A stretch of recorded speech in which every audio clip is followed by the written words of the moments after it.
Greetings, my dear brothers and sisters. I present to you another word of encouragement. My dear brothers, I know some people who are watching me right now who have been frustrated in life. Frustrated that your enemies have not been punished, that your enemies are getting away with their evil and diabolic plans. Some of them have persuaded others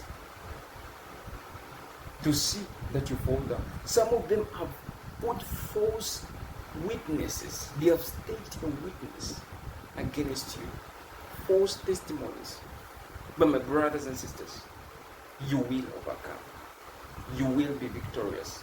You will have the final victory. It may seem as though those that are fighting you are winning. But a time is going to come when they will start dropping down, one by one.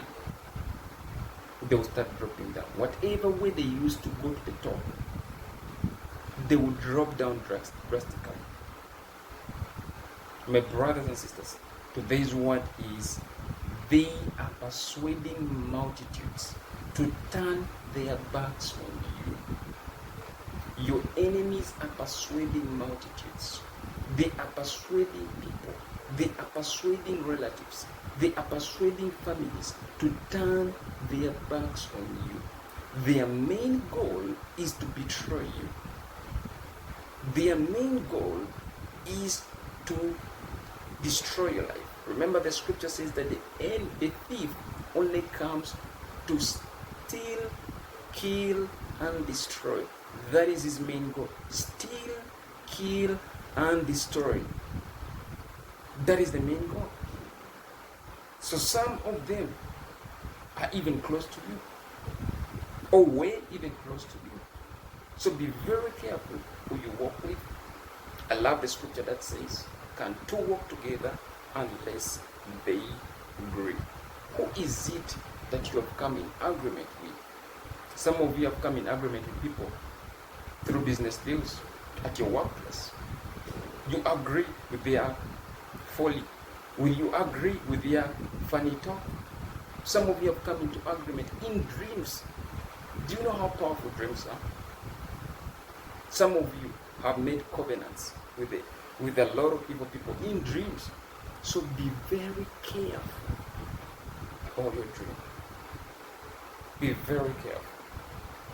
I want to read you a scripture that is in the book of Acts, chapter 14, verse 19 to 20.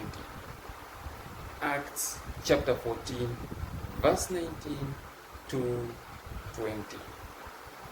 And it reads, then Jews from Antioch and Iconium came there, and having persuaded the multitudes, they stoned Paul and dragged him out of the city, supposing him to be dead.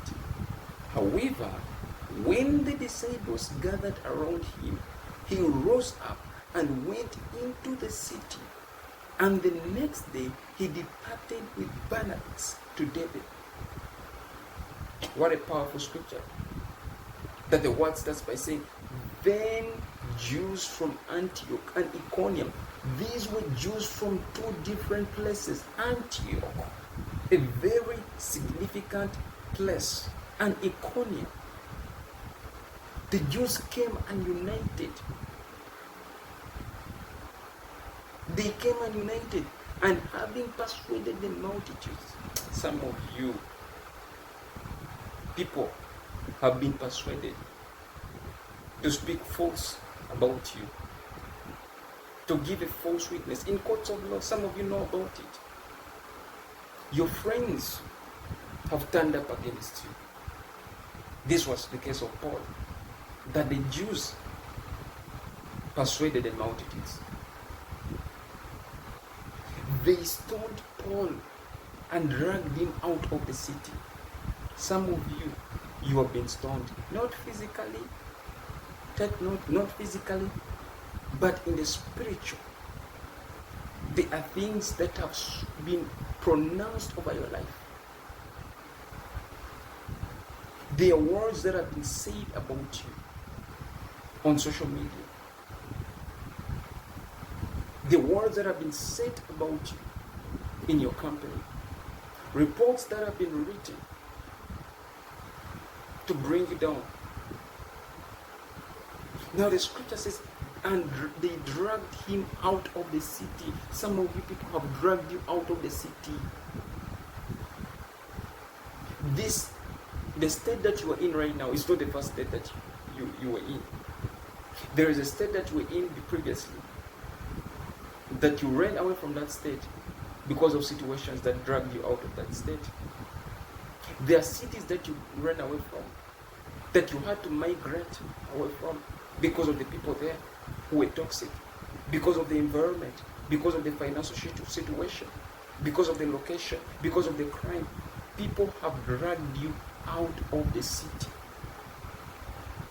Now, scripture says, supposing him to be dead. Some people think you are dead. Just because you have said no word, it doesn't mean you are dead. There are people right now who think that you died a long time ago. They think that you are dead. Just like Paul. They stoned him, dragged him out of the city, thought he was dead. Verse 20 says, however, when the disciples gathered around him, he rose up and went into the city, and the next day he departed with Barnabas to Derbe. What a powerful word. Some of you would imagine where Paul got the strength from. Even in pain, he rose up.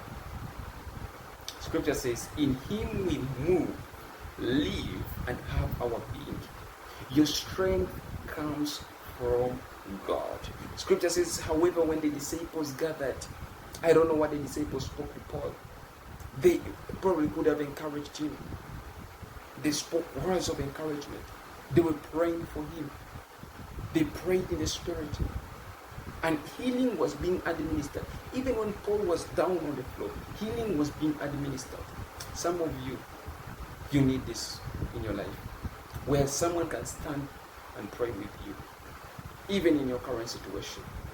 That is why I have my social media platforms. For those who want to get in touch with me, you can do so through my social media platforms, which are in the About section. My brothers and sisters, it is the end of the word. Until next time, shalom.